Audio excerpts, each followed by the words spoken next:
Timon Smith fired people the way other CEOs sent emails.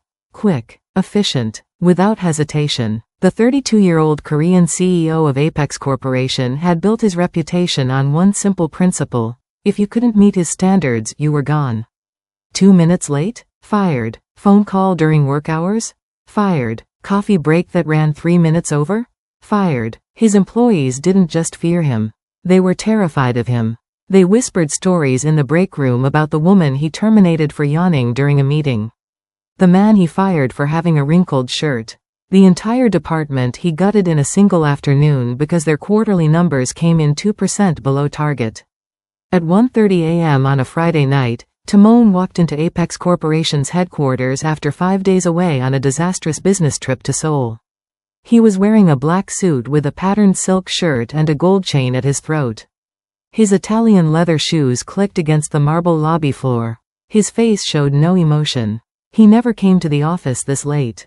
He never deviated from his routine. But tonight was different. Tonight he needed to think, and the empty building was the only place he could do it without someone failing to meet his expectations. He found the first problem at the front entrance. 2 security guards were asleep at their posts. Their heads were tilted back against their chairs. One of them was snoring. Empty beer bottles sat on the floor beside their desk. Timon didn't raise his voice. He didn't need to. He pulled out his phone and sent 2 termination letters before the elevator doors even opened. The emails would be waiting in their inboxes when they woke up. If they woke up, he didn't care either way. The private elevator carried him to the 47th floor where the executive offices were located. The doors opened with a quiet chime. The corridor was dark except for the fluorescent lights that stayed on 24 hours a day. He expected to find it completely empty. Instead, he found someone at the reception desk outside his office suite. A black woman in a white long-sleeve shirt was slumped over the desk. Her head rested on her folded arms. Her natural hair fell across her face. Papers were scattered around her workspace. An empty coffee cup sat beside her computer. She was completely unconscious, dead asleep while on duty. Timon stopped walking. His hand moved toward his phone to send another termination email. This was exactly the kind of negligence he despised. Sleeping on the job was unacceptable. There were no excuses. There were no second chances. Then he looked closer. Her work badge was clipped to her shirt. Stephanie Amon. Employee ID 4782. Hired 3 months ago. He pulled up her file on his phone while standing there in the silent corridor. 0 disciplinary actions. Perfect attendance record. Consistently high performance reviews from her supervisor. He scrolled down to her schedule for this week. Monday, 8-hour shift. Tuesday, 8-hour shift. Wednesday, 8-hour shift covering for Johnson. Thursday, 8-hour shift covering for Johnson. Friday, 8-hour shift covering for Johnson. Tonight, night shift covering for Johnson. 6 days straight, no days off, covering for a colleague who kept calling in sick. Timon looked at the empty coffee cup, the scattered papers, the exhaustion visible even in her sleeping face. He thought about the 2 guards downstairs. Drunk, negligent, actively choosing to violate their responsibilities. Then he looked at Stephanie again. Exhausted, dedicated, pushed beyond her limits covering for someone else's failures. He made a decision that surprised even himself. He didn't pull out his phone. He didn't send a termination email. Instead, he walked to the desk and stood over her sleeping form. Her breathing was deep and steady. She had no idea he was there. No idea her career was hanging by a thread. No idea that the man who fired people for yawning was standing close enough to touch her. Timon reached down and lifted her into his arms. She was lighter than he expected. Her head fell against his chest. She didn't wake up. She was too far gone. He carried her to the elevator, pressed the button for the parking garage, and took her to his car. A black Mercedes sedan was waiting in his private parking space. He laid her carefully in the back seat and drove out of the building into the empty city streets. Stephanie Amon had no idea where she was going. She had no idea that falling asleep at her desk would change everything. And she definitely had no idea that when she woke up, she wouldn't be at the office anymore. She would be in Timon Smith's penthouse. In his guest bedroom. In a bed that cost more than she made in 6 months. And the man who everyone said was cruel and heartless would be standing in his kitchen making her breakfast. This wasn't a story about getting fired. This was a story about a woman who fell asleep in one world and woke up in another. And she had no idea if the man who brought her there had saved her or trapped her. If you're hooked already, do me a favor, hit that subscribe button and turn on notifications so you don't miss what happens next. Trust me, this story gets wild. Now let's dive in. 3 months earlier, Stephanie Amon walked into Apex Corporation with hope in her chest and a new work badge clipped to her shirt. She was 26 years old and this was her first real corporate job. The kind with benefits and a 401k and the possibility of actually building something that would make her mother proud. Her mother had raised her alone in their modest home, worked double shifts, sacrificed everything. Stephanie still lived in that same house because she couldn't afford her own place yet. But this job was supposed to change that. This job was her shot. On her second day, a woman named Jennifer pulled her aside in the break room. "You need to know about Timon Smith," Jennifer said in a low voice. "The CEO. He's not like other bosses." Stephanie listened as Jennifer described the man who ran Apex Corporation like a military operation. He fired someone for being 2 minutes late to a meeting, made another person resign for taking a phone call in the bathroom, terminated an entire team because their presentation had a typo on slide 7. "He doesn't give warnings," another coworker added. "He doesn't do second chances. You mess up once and you're gone. Same day. He'll have security walk you out before you can even pack your desk." Over the next 3 months, Stephanie heard more stories. The woman fired for yawning during a quarterly review. The man terminated for having coffee stains on his shirt. The assistant who got let go because she scheduled a meeting for 2 p.m. instead of 2:15 p.m. Everyone had a story about Timon Smith. Everyone was terrified of him. Stephanie had only seen him twice, both times from a distance. The first time was during a company-wide meeting in the main conference room. He stood at the front in a perfectly tailored suit. Tall, Korean, sharp features that looked like they'd been carved from stone. Dark eyes that seemed to calculate the value of everything they looked at. He didn't smile, didn't make small talk. He spoke for exactly 12 minutes about quarterly targets and then left without taking questions. The second time was in the elevator. Stephanie had been running late and almost missed it. The doors were closing when someone held them open. Timon Smith stepped in. She pressed herself against the back wall and stared at the floor numbers. He didn't acknowledge her, didn't even glance in her direction. The ride lasted 30 seconds but it felt like 30 minutes. When the doors opened on the executive floor, he walked out without a word. Stephanie exhaled for what felt like the first time in her life. She made herself a promise that day, never speak to him directly. Keep her head down, work hard, don't make waves, be invisible. If she could just stay off his radar, she'd be fine. She'd keep this job, build her resume, eventually afford her own apartment, make her mother proud. That was the plan. Friday afternoon arrived 3 months into her employment. Stephanie was at her desk finishing up paperwork when her supervisor stopped by. "Johnson called in sick again," he said. "I need you to cover the night shift tonight." Stephanie looked at her calendar. This would be her 6th consecutive day. No days off, no breaks, just work. But she didn't complain. Complaining got people fired. "No problem," she said. "I'll handle it." She had no idea that decision would change everything. She had no idea that the man she'd been avoiding for 3 months would walk into the office at 1:30 a.m. And she definitely had no idea that when he found her asleep at her desk, he wouldn't fire her. He'd carry her straight to his penthouse instead. The question Stephanie should have asked herself was simple. What happens when exhaustion becomes dangerous? She was about to find out. The office building transformed after 6 p.m.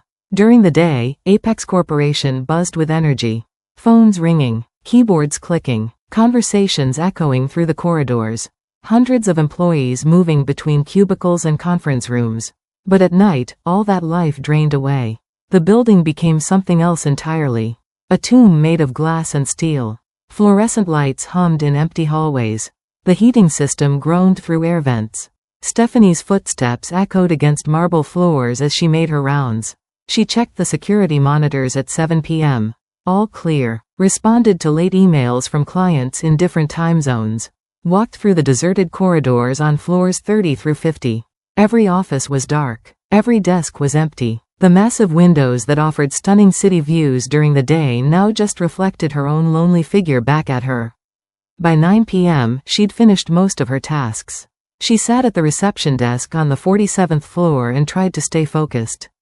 She scrolled through social media, watched videos on her phone, stood up and stretched every 20 minutes. Anything to keep her mind alert. At 10 p.m., she made coffee in the executive break room. The machine was one of those expensive European models that ground fresh beans and made espresso that tasted like it came from a cafe. She added 3 sugars and drank it black. The caffeine hit her system, but the boost didn't last. Her body was running on fumes. 6 days straight of work with no rest had pushed her past her limits. By 11 p.m., her eyes started burning. She blinked hard and splashed cold water on her face in the executive bathroom. Looked at herself in the mirror. Dark circles under her eyes. Hair falling out of the bun she'd put it in that morning. She looked exhausted because she was exhausted. Midnight came and went. Stephanie sat at the reception desk staring at her computer screen. The words blurred together. Her head felt heavy. Her neck ached from holding it up. She told herself she just needed to make it to 6 a.m. Just 6 more hours. Then she could go home and sleep for 12 hours straight. But her body had other plans. At 12:30 a.m., her eyelids drooped. She jerked her head up and forced herself to stand. Walked around the desk. Did jumping jacks. Anything to stay awake. It worked for 10 minutes. Then the exhaustion came back stronger. At 12:45 a.m., she sat back down at the desk. She told herself she'd just rest her eyes. Just for 5 minutes. 5 minutes wouldn't hurt. She'd set an alarm on her phone. She folded her arms on the desk and lowered her head onto them. The position was uncomfortable, but she didn't care. Her eyes closed. 5 minutes turned into 10. 10 turned into 20. The alarm on her phone never went off because she'd forgotten to set it. Stephanie's breathing deepened. Her body finally surrendered to the sleep it desperately needed. She had no idea that at 1:30 a.m., the private elevator would open. She had no idea that Timon Smith would step out and find her there. And she definitely had no idea that the CEO who fired people for the smallest mistakes would look at her sleeping face and make a decision that would shatter both their worlds. The sleeping woman at the desk had no idea that the man standing over her had just made a decision that would change everything. But before Timon Smith could even process what he was about to do, he needed to understand why he was even there. 5 days in Seoul had been a disaster. Timon Smith sat in the back of a taxi at 1:15 a.m., staring out the window at the empty Chicago streets. His jaw was clenched. His hands were fists. The business deal he'd spent 6 months building had collapsed in a single afternoon. A partnership with one of Korea's largest tech conglomerates, gone. All because his American team had failed to deliver the technical specifications on time. Failed to follow his explicit instructions. Failed to meet the standards he'd set. He'd fired 3 people via email from the airport in Seoul. Terminated 2 more on the flight home. But the anger still burned in his chest. He needed to think. Needed space. Needed to be somewhere he could plan his next move without incompetent people making excuses. Take me to Apex Corporation, he told the driver. Downtown. The tall glass building. At 1:25 a.m., the taxi pulled up to the headquarters. Timon paid and stepped out onto the empty sidewalk. The building rose 50 stories above him. Dark except for the emergency lights and a few offices where the cleaning crew was working.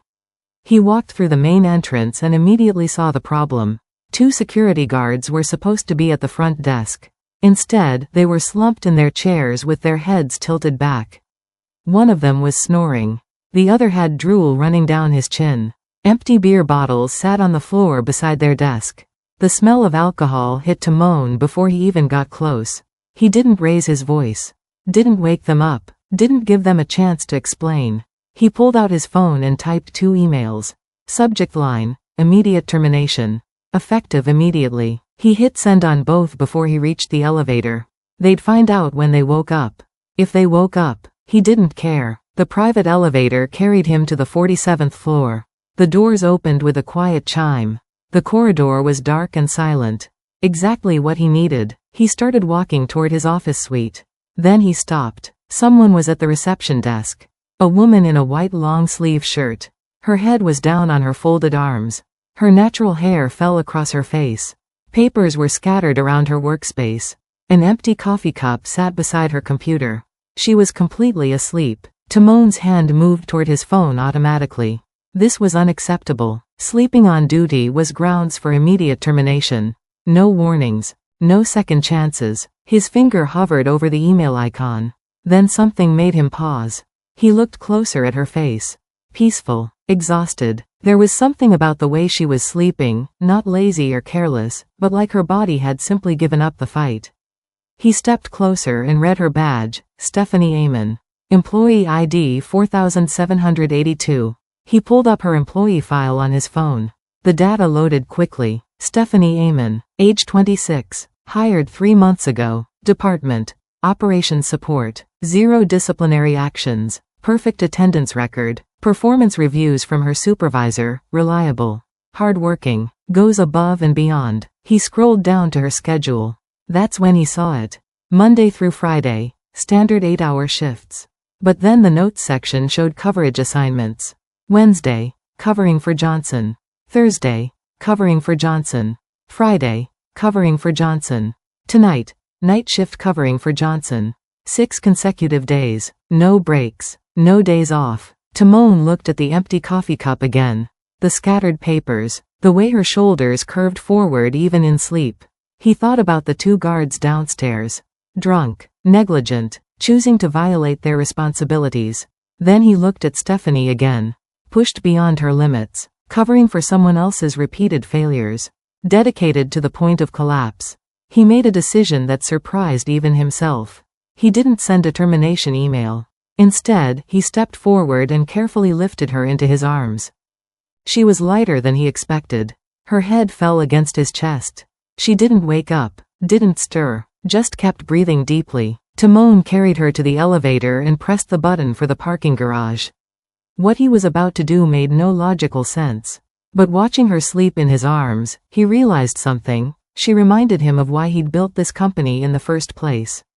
Not for people who cut corners, but for people who gave everything they had. The CEO who never questioned his decisions was about to spend the next 4 hours questioning everything. But first, he had to get the sleeping woman in his arms safely to his penthouse without waking her. Stephanie floated somewhere between consciousness and dreams. Her mind registered sensations but couldn't process them. Strong arms holding her. The scent of expensive cologne, something woody and clean that didn't smell like the office. Movement. The feeling of being carried. She tried to open her eyes but exhaustion pulled her back down like an anchor dragging her to the ocean floor. Leather pressed against her back. Smooth. Cold at first then warming to her body temperature. A car seat. The engine purred so quietly she barely heard it. Where was she? The question formed in her mind but dissolved before she could hold onto it. Sleep claimed her again. Timon drove through the empty Chicago streets with Stephanie unconscious in his back seat.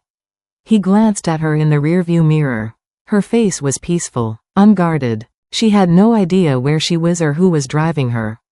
Complete trust born from complete exhaustion. It made him feel something strange.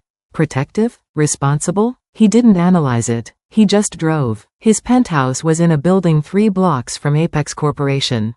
The parking garage was private. No security cameras. No witnesses. He pulled into his reserved spot and turned off the engine. For a moment he just sat there, hands on the steering wheel, wondering what the hell he was doing. He'd fired people for far less than falling asleep at work. But something about her was different. Something about the way she'd pushed herself to the breaking point covering for someone else's failures. He got out and opened the back door. Lifted her carefully. Her head fell against his shoulder. She made a small sound, not quite a word, more like a sigh, but didn't wake. The private elevator took them directly to his penthouse on the 60th floor. The doors opened into his living room. Floor-to-ceiling windows overlooked the city. Modern furniture. Abstract art on the walls. Everything clean and minimalist and expensive. He carried her through the living room to the guest bedroom.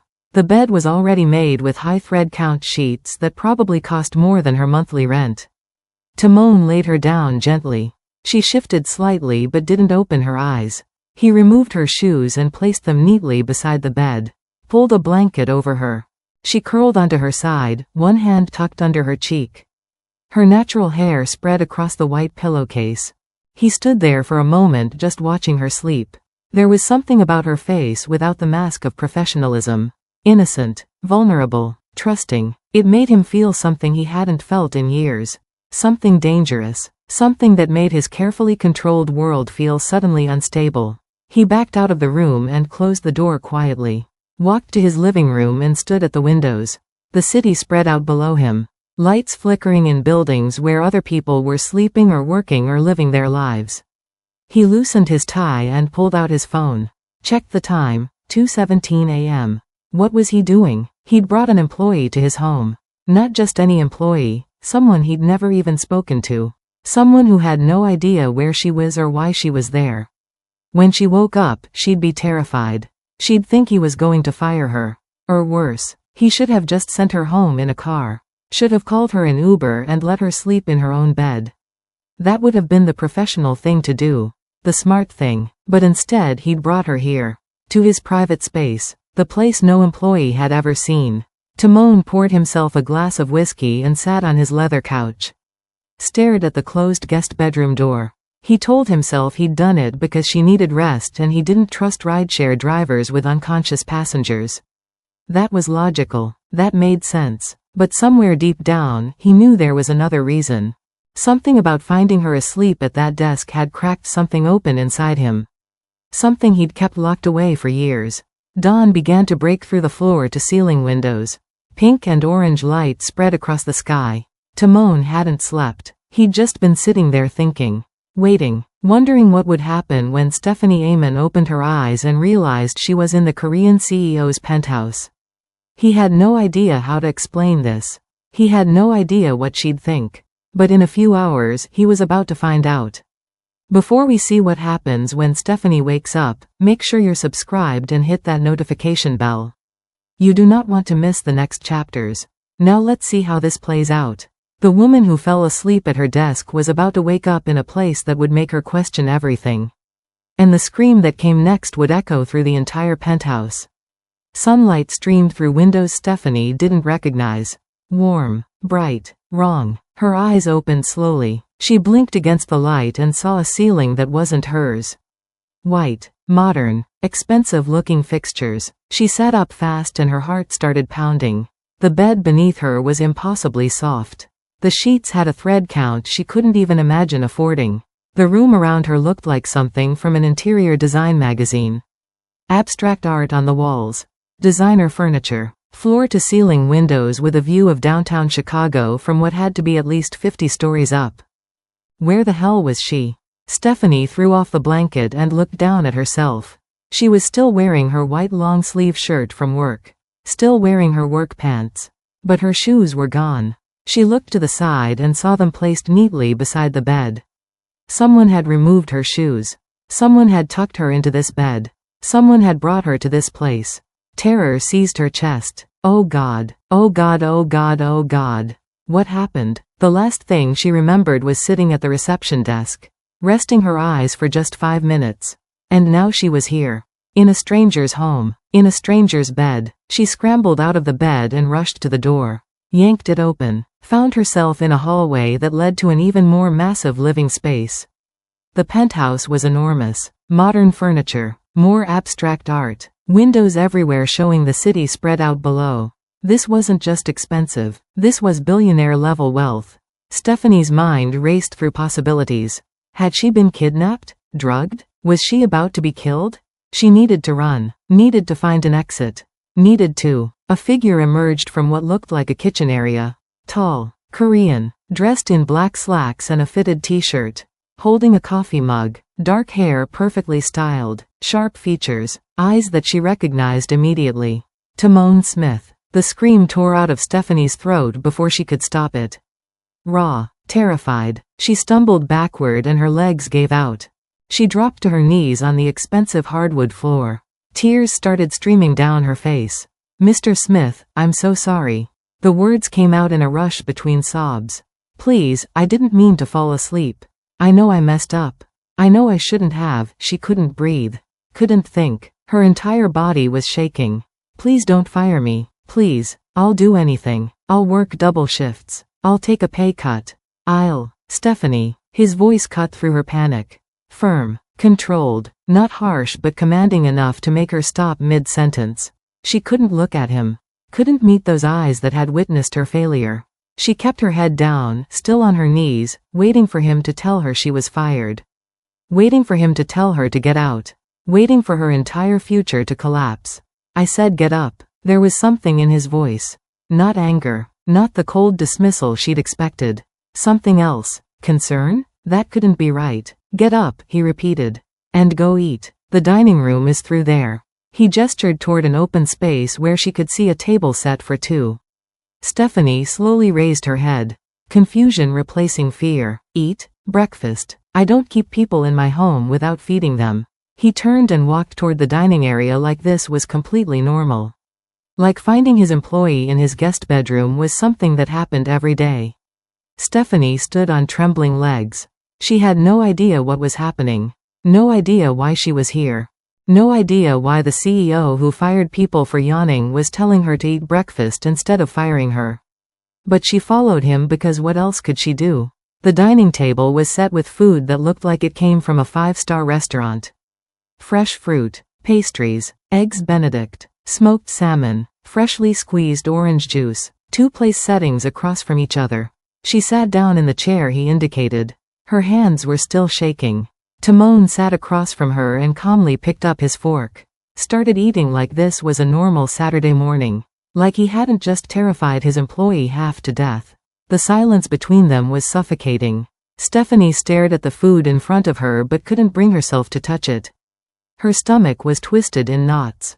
Her mind screamed questions she was too afraid to ask. Why was she here? What did he want? And most importantly, did she still have a job? Timon glanced at her over his coffee cup. His expression was unreadable, and Stephanie realized with growing dread that whatever explanation was coming, it was going to change everything. The explanation Stephanie was about to hear would make her question everything she thought she knew about Timon Smith. But it still wouldn't answer the real question. Why did he really bring her here? Timon set down his fork and looked directly at her. "You're wondering why you're here?" Stephanie nodded. Her voice came out barely above a whisper. "Yes, sir. When I arrived at the office last night, which I rarely do, I should mention, I found the two gate guards sleeping at their posts." His tone was matter-of-fact. Clinical. Their heads were tilted back against their chairs. Empty beer bottles on the floor beside them. They were drunk and negligent. "I fired them via email before I even reached the elevator." Stephanie's stomach dropped. If he'd fired them for sleeping, then "I expect vigilance from everyone who works for me," Timon continued. His eyes locked onto hers. "When I reached the executive floor, I found you." "I'm so sorry," she started. He held up a hand, silencing her. "You were curled up at the desk, looking exhausted. There was an empty coffee cup beside you. I pulled up your employee file on my phone." He paused. "I noticed your calendar had you scheduled for 6 days straight this week because Johnson called in sick and you covered his shifts." Stephanie blinked in surprise. He'd noticed that? He'd actually checked her schedule before deciding what to do with her. "The gate guards were sleeping because they were drunk and negligent," Timon said.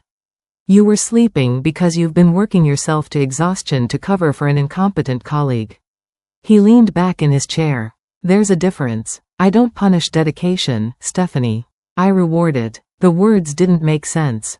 The stories she'd heard about him, the firings, the ruthlessness, the zero tolerance for mistakes. None of that matched what he was saying right now. "Then, I'm not fired?" she asked. A ghost of a smile crossed his lips. The first time she'd ever seen anything close to warmth on his face. "No, but you're also not working this weekend. You're going to rest." "That's not a suggestion. That's an order." Stephanie sat there trying to process this.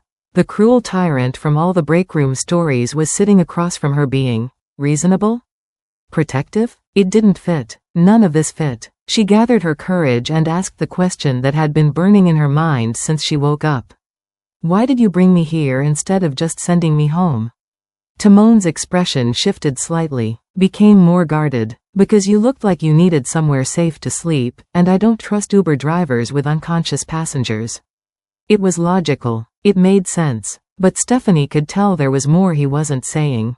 The answer was too careful. Too rehearsed. They both knew there was a deeper reason he'd brought her to his penthouse instead of just calling her a car. You needed rest, he added. And you needed to know that your dedication didn't go unnoticed. Stephanie looked down at her plate. The food was still untouched. Her mind was spinning. This man had carried her to his home, put her in his guest bedroom, made her breakfast, all because he'd recognized the difference between laziness and exhaustion. It didn't match anything she'd been told about him. Eat, Timon said. Not harsh, just firm. You haven't had a proper meal in days, judging by your schedule. She picked up her fork with trembling hands and took a small bite of the eggs Benedict. They were perfect. Restaurant quality. She looked up at him. Did you make this? I had it delivered from a place down the street, he said. I'm not completely heartless. I know how to feed people properly. After breakfast, Timon stood and picked up his coffee cup. I have a video conference in 10 minutes. Make yourself comfortable. The living room has streaming services. The kitchen has anything you might want. Don't touch my home office, that's the only rule. I should probably go home, Stephanie said quickly. You should probably rest, Timon countered. You've worked 6 days straight.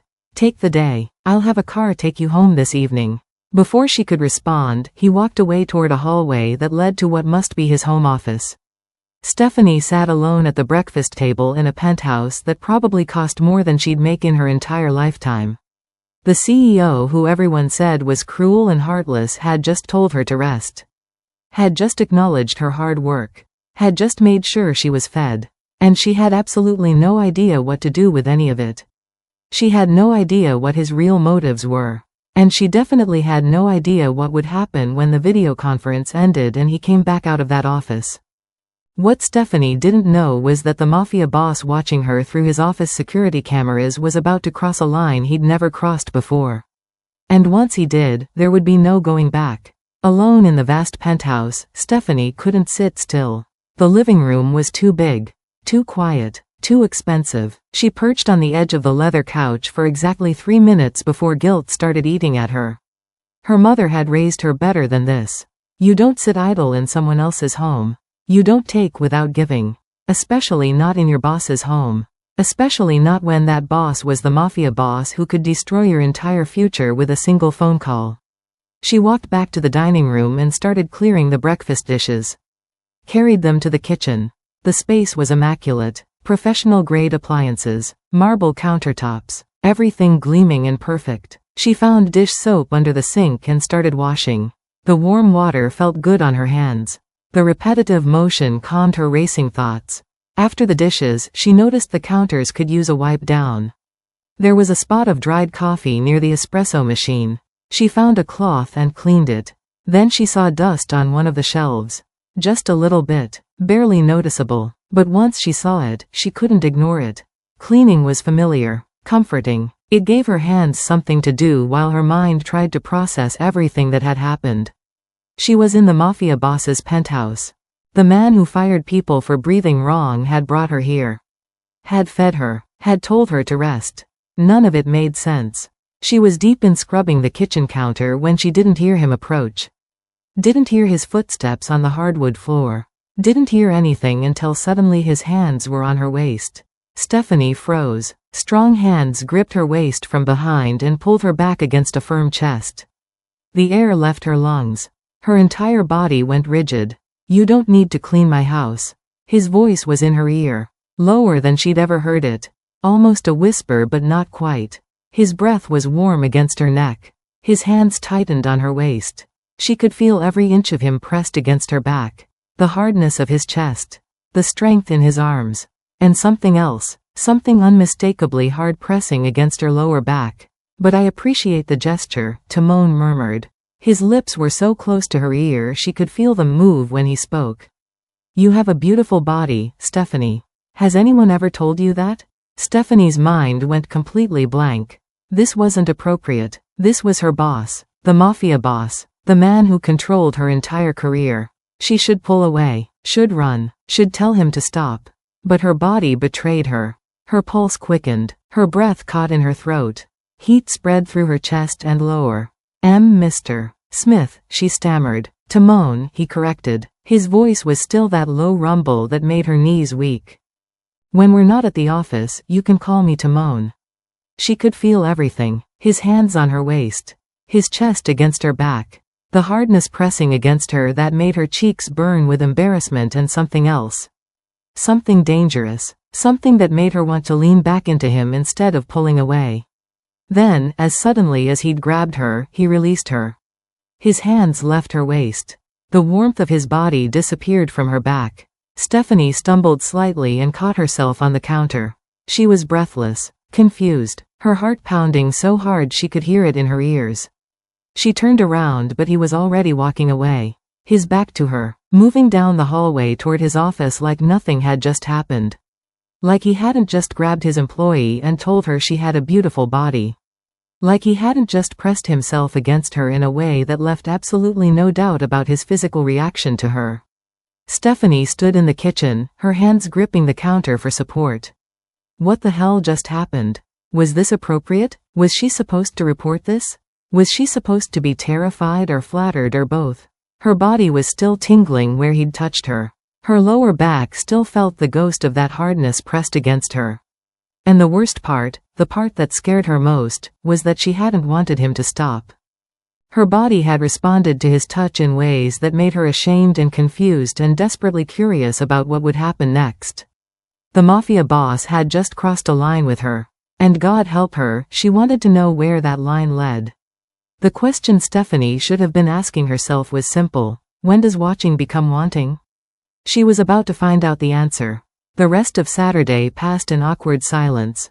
Stephanie and Timon orbited each other in the massive penthouse like two planets that couldn't quite align. She sat in the living room pretending to watch a movie on his ridiculously large TV. He worked in his office with the door half closed. They didn't speak, didn't make eye contact, didn't acknowledge what had happened in the kitchen. Stephanie felt like she was trapped in a psychological experiment. Never sure what was expected of her. Never sure if she should stay or ask to leave. Never sure if the Mafia boss who'd grabbed her waist was going to do it again or pretend it never happened. Her mind replayed the moment over and over. His hands, his voice, that hardness pressed against her lower back. Then evening arrived and everything changed again. Timon emerged from his bedroom wearing only a towel wrapped around his waist. Stephanie looked up from the couch and her breath caught in her throat. His body was even more impressive than she'd imagined beneath those tailored suits.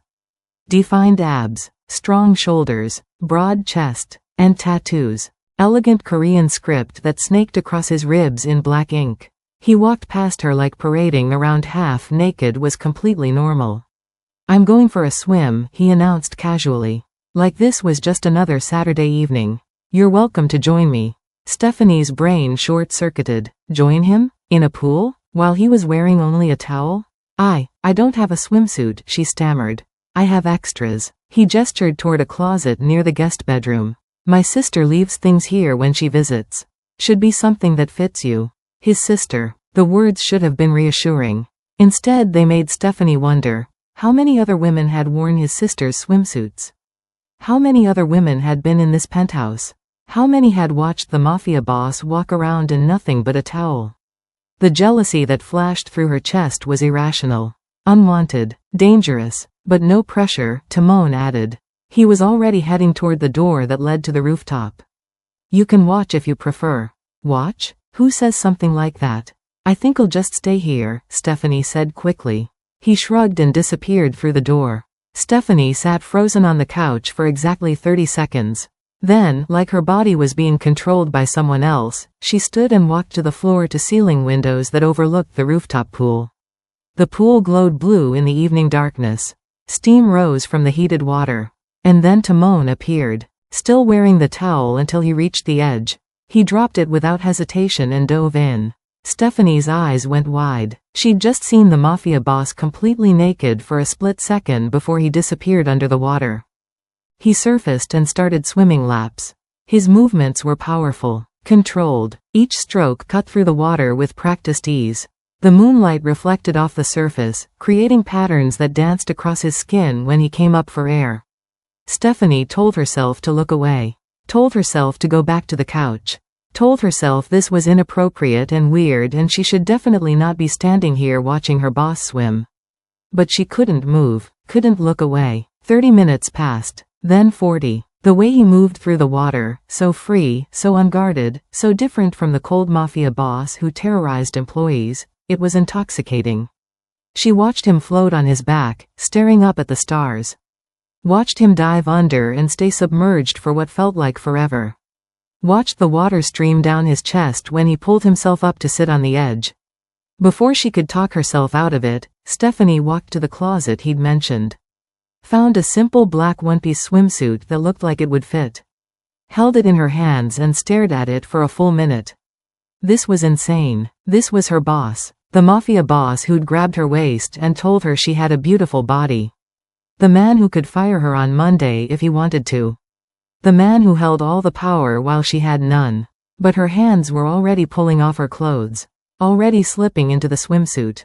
Already walking toward the rooftop door. Because watching him swim had made her want something she couldn't name. Something dangerous. Something that scared her and thrilled her in equal measure. She opened the door and stepped onto the rooftop. Timon was floating on his back in the center of the pool. His eyes opened when he heard her approach.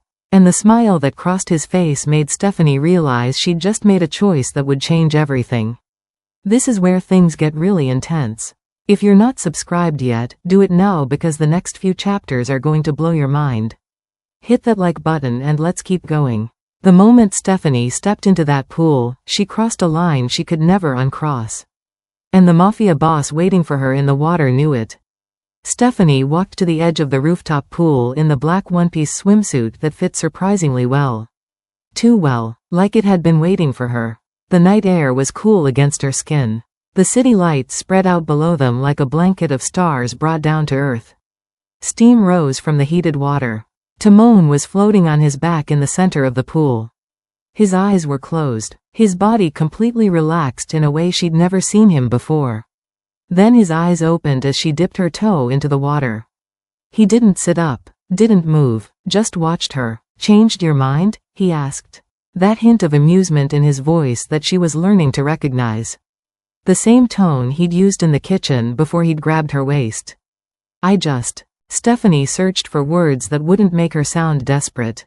I've never swum in a rooftop pool before. Then come in. It wasn't a command. Not quite. But it wasn't really a suggestion either. Stephanie lowered herself into the water. The temperature was perfect, warm enough to be comfortable but cool enough to shock her system. She gasped slightly as the water rose to her shoulders.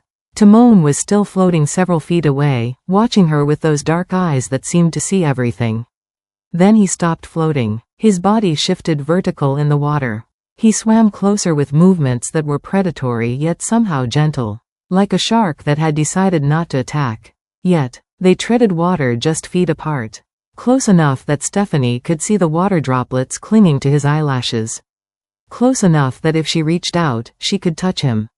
She didn't, but God, she wanted to. You know, Timon said quietly, you're the first employee I've ever brought to my home. The words hit Stephanie harder than they should have. First employee. That meant something. That meant she was different. Special. Or did it just mean she was convenient? She found her courage and asked the question that had been terrifying her since she woke up. Why did you bring me here? Timon swam slightly closer. The distance between them shrunk to maybe 2 feet. Honestly? He paused. Water lapped gently between them. Because when I saw you sleeping at that desk, you looked so peaceful. So innocent. His eyes held hers. And I realized I didn't know anything about you beyond your employee file. I wanted to know more. Stephanie's heart was pounding. That's not a normal reason to bring someone to your house. Timon moved closer still. Now they were barely a foot apart. Water droplets clung to his eyelashes. His dark hair was slicked back from the water. His tattooed chest was partially visible above the waterline. I'm not a normal person, Stephanie. She should have been afraid.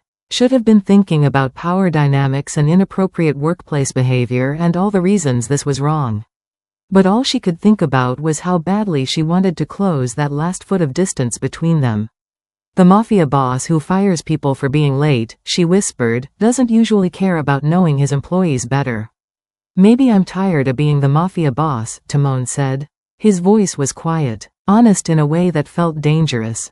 Maybe I'm tired of everyone being afraid of me. Maybe I wanted one person to see me as something other than a monster. I don't think you're a monster, Stephanie heard herself say. You did this morning, he pointed out. You screamed when you saw me. Begged me not to fire you. Fell to your knees crying. That was before, she stopped herself. Before what? He moved closer. They were inches apart now. Before I realized you noticed, she said quietly. That I'd worked 6 days straight. That I was covering for someone else. That there was a difference between me and those guards. You noticed. The mafia boss everyone fears actually noticed. Timon reached out slowly, gave her time to pull away. When she didn't, his hand cupped the side of her face. His thumb brushed across her cheek. I notice everything about you, Stephanie. I have since the day you started. The confession hung in the air between them. Stephanie's breath caught. He'd noticed her? The invisible employee who tried so hard to stay off his radar? He'd been watching her this whole time? Come here, Timon said softly. Not a command. An invitation. Stephanie closed the remaining distance between them. Their bodies were inches apart in the water. She could feel the heat radiating from him. Could see her reflection in his dark eyes. Could feel the tension coiling tighter and tighter between them. They swam together under the stars. Sometimes close. Sometimes circling each other. The boundaries between boss and employee, between power and vulnerability, between fear and desire, all of it dissolved in that rooftop pool. And when Stephanie finally pulled herself out of the water an hour later, shivering and exhilarated, she knew nothing would ever be the same. The mafia boss had shown her something real. And she had no idea what she was supposed to do with that. What happened between Saturday night and Sunday afternoon would make Stephanie question whether the mafia boss had ever been real, or if she'd just been seeing a ghost of armor and reputation. But reality was waiting to crash back in. Saturday night blurred into Sunday morning in a way that made time feel irrelevant. Stephanie changed out of the wet swimsuit and found Timon in the kitchen. Not on his phone ordering takeout. Actually cooking, chopping vegetables with precision that suggested he'd done this 1,000 times. She stood in the doorway watching the mafia boss who fired people for wrinkled shirts now carefully measuring spices into a pan. You cook? She asked, unable to hide her disbelief. I'm Korean, he said without looking up. My mother would disown me if I couldn't feed myself properly. He glanced at her. Sit. This'll be ready in 10 minutes. Stephanie sat at the kitchen island and watched him work. His movements were efficient, confident. He made bulgogi and kimchi fried rice like it was muscle memory. When he plated the food and set it in front of her, she took one bite and almost moaned. It was better than any restaurant she'd ever been to. Where did you learn to cook like this? She asked. My mother's kitchen in Seoul, Timon said. He sat across from her with his own plate. Every Sunday growing up, she said a man who can't cook is a man who'll never truly be independent. It was the most personal thing he'd shared. Stephanie found herself wanting more. Wanting to know everything about the man behind the mafia boss reputation. Later, they watched a movie in his home theater. A Korean film she'd never heard of. Timon sat beside her on the leather couch, not touching but close enough that she could feel his presence. When a joke came up in Korean, he leaned over and translated it quietly in her ear. His breath on her neck made her shiver. You okay? He asked. Fine, she lied. Sunday morning, they talked. Really talked. Stephanie told him about her mother. How she'd raised her alone after her father left when Stephanie was 3. How she'd worked 2 jobs to keep them afloat. How Stephanie's dream wasn't just to succeed in corporate America but eventually to start her own business. Something that would make her mother's sacrifices worth it. Timon listened without interrupting. When she finished, he was quiet for a moment. Then he said, my mother sacrificed everything to get me out of Seoul. Sold everything she had to send me to university in the States. I built this empire because failing wasn't an option. Disappointing her wasn't an option. Is that why you're so hard on people? Stephanie asked carefully. I'm hard on people who don't care, Timon corrected. People who take what they have for granted. People who coast on mediocrity. His eyes met hers. But people who work hard? People who sacrifice? I see them. I reward them, even if I don't always show it. The touches came naturally after that. His hand on her lower back when he guided her through the penthouse to show her the view from his bedroom balcony. Fingers brushing when they passed dishes while cleaning up lunch. The weight of his gaze when he thought she wasn't looking, but she always was. Stephanie learned things that shattered every story she'd heard about him. He wasn't cruel. He was protective of what he'd built. He had zero tolerance for laziness because he'd clawed his way up from nothing and couldn't stomach watching people waste opportunities he'd fought for. He fired people not out of cruelty but out of standards forged in his mother's kitchen and sharpened in boardrooms where one mistake could cost everything. The wicked tyrant persona was armor. Protection against a world that would take advantage of any softness. But here, in his penthouse, with Stephanie sitting on his couch in borrowed clothes, the armor was off. She was seeing the real Timon. The man who cooked his mother's recipes. Who translated Korean jokes. Who built an empire out of love and duty and the terror of disappointing the woman who'd sacrificed everything. By Sunday afternoon, Stephanie had almost forgotten he was her boss. Almost forgotten the power imbalance. Almost forgotten that tomorrow she'd have to walk into Apex Corporation and face him as the Mafia boss again. For these few hours, she was just happy. Genuinely happy in a way she hadn't been in years. She sat beside him on the couch, their shoulders touching, watching the city through the floor-to-ceiling windows. Timon's hand found hers, laced their fingers together. Neither of them said anything. They didn't need to, but the clock kept ticking toward evening. Toward the moment when this bubble would burst. And Stephanie had no idea what would happen when it did. Would he acknowledge this at work? Pretend it never happened? Fire her to avoid complications? She pushed the thoughts away and squeezed his hand tighter. Whatever came next, she'd deal with it tomorrow. For now, she just wanted to stay in this moment where the Mafia boss was just a man and she was just a woman and nothing else mattered. The answer to what they were would come in the form of an Uber notification and 3 cold words that would haunt Stephanie all the way home. But first, she had to survive saying goodbye. Sunday evening arrived like a death sentence. The light through the floor-to-ceiling windows shifted from golden to gray. The warmth that had filled the penthouse all weekend started draining away, replaced by the cold reality of what came next. Tomorrow was Monday. Tomorrow she'd have to walk into Apex Corporation. Tomorrow the Mafia boss would be back. Stephanie packed her small bag in the guest bedroom where she'd woken up terrified just 2 days ago. Her hands moved slowly, like if she took long enough, maybe evening wouldn't come. Maybe Monday wouldn't arrive. Maybe this bubble they'd been living in wouldn't have to burst. Her stomach was knotted with questions she didn't know how to ask. What happens tomorrow at the office? Are they something now? Was this weekend real or was it just a strange detour that would be erased the moment she walked out his door? Would he acknowledge her at work? Ignore her? Fire her to avoid complications? She walked out to the living room where Timon was standing by the window, his phone in his hand. He looked up when she entered. I called you an Uber, he said. His voice was different, more controlled. The warmth from earlier was being carefully packed away. Should be here in 5 minutes. I'm not letting you take public transit this late. Okay, Stephanie said quietly. She wanted to ask him everything. Wanted to know what this weekend meant. Wanted to know if she'd just imagined the connection between them. But the words stuck in her throat.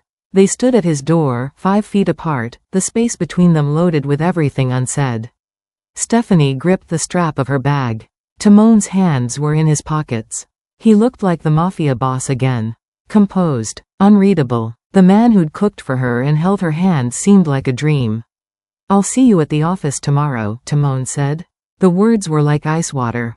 Professional. Distant. Like the weekend hadn't happened. Like they were just boss and employee again.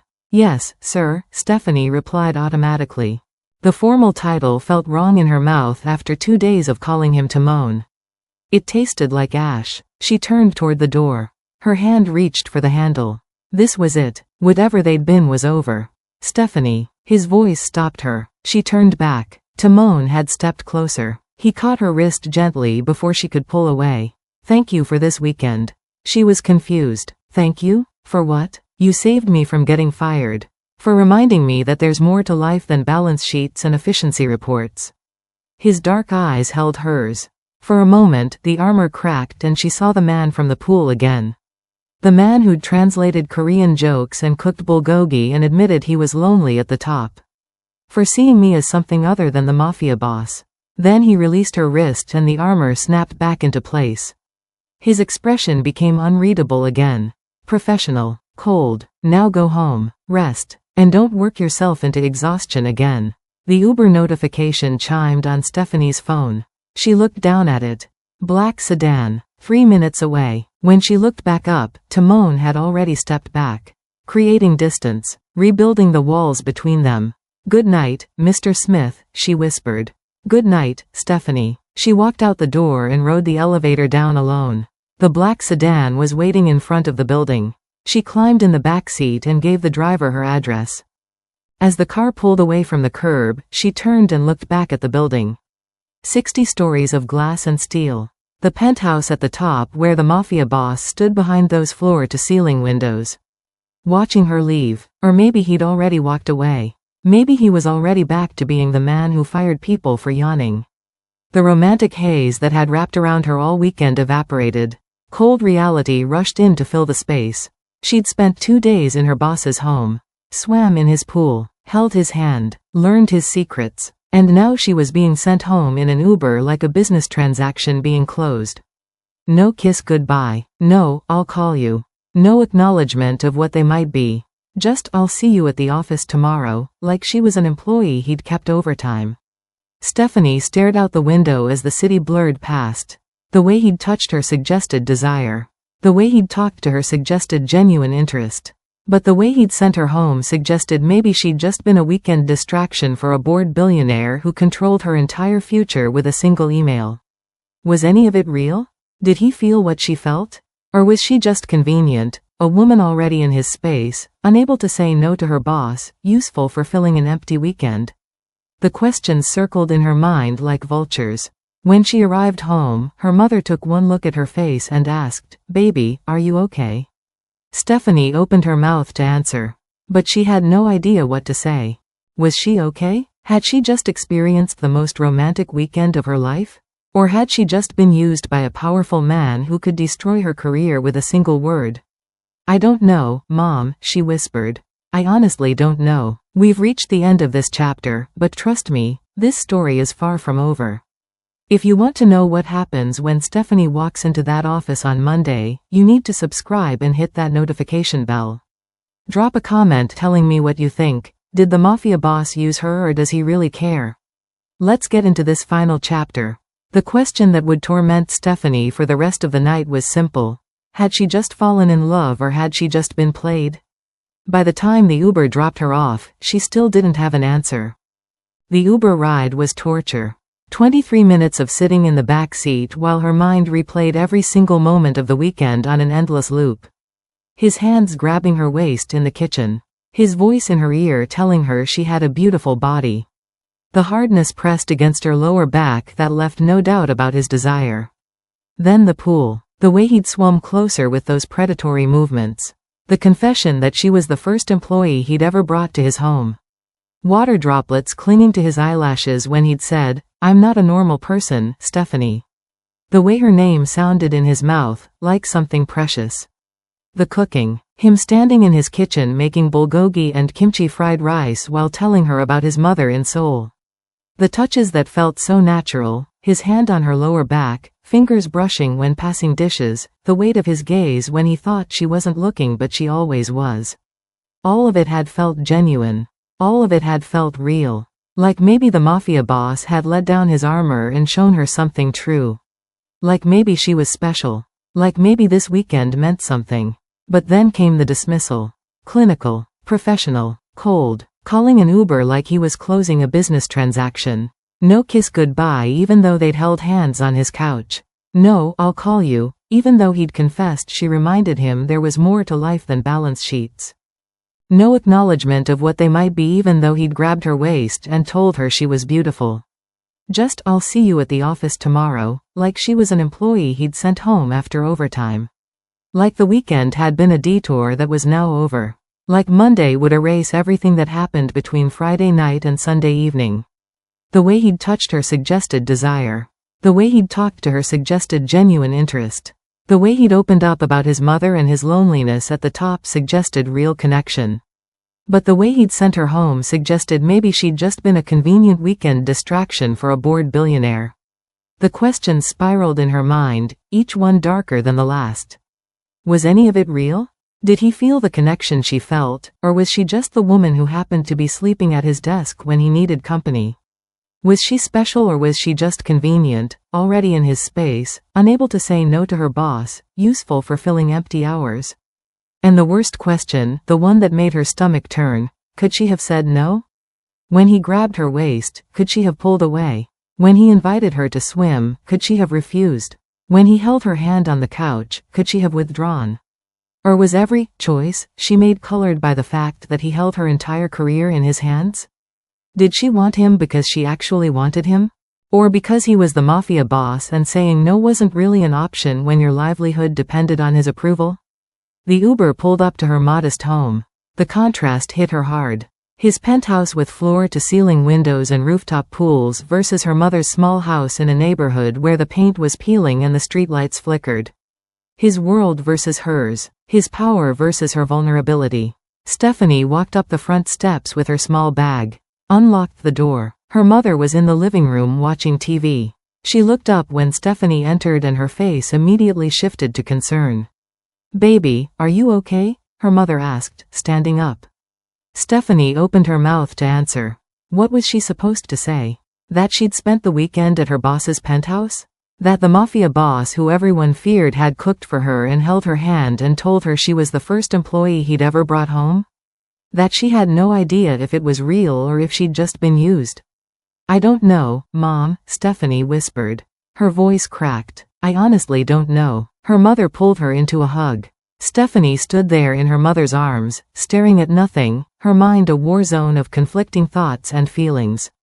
She'd just experienced either the most romantic weekend of her life or she'd been expertly manipulated by a man who could destroy her career with a single email. And she had absolutely no way to know which one it was. Tomorrow morning, she'd have to walk into Apex Corporation. She'd have to ride the elevator up to the 47th floor. She'd have to sit at that reception desk where he'd found her sleeping. And she'd have to find out which version of Timon Smith showed up, the cold mafia boss who fired people for breathing wrong, or the man who'd cooked bulgogi under moonlight and confessed he was tired of being seen as a monster. Stephanie had no idea which one she should hope for. The mafia boss would hurt less if the weekend had been fake. But the man, God, if the man showed up, if he acknowledged what happened between them, if he proved it was real, that terrified her even more. Because then she'd have to decide if she was willing to risk everything for someone who held all the power while she had none. She pulled away from her mother and walked to her childhood bedroom. Sat on her bed and stared at her phone. No messages, no calls, nothing from Timon, just the silence of a man who'd said everything and nothing all at once. Tomorrow would answer the unbearable question. Tomorrow she'd know if she'd been saved or trapped. Tomorrow the truth would reveal itself whether she was ready for it or not. And Stephanie had never been more terrified in her entire life.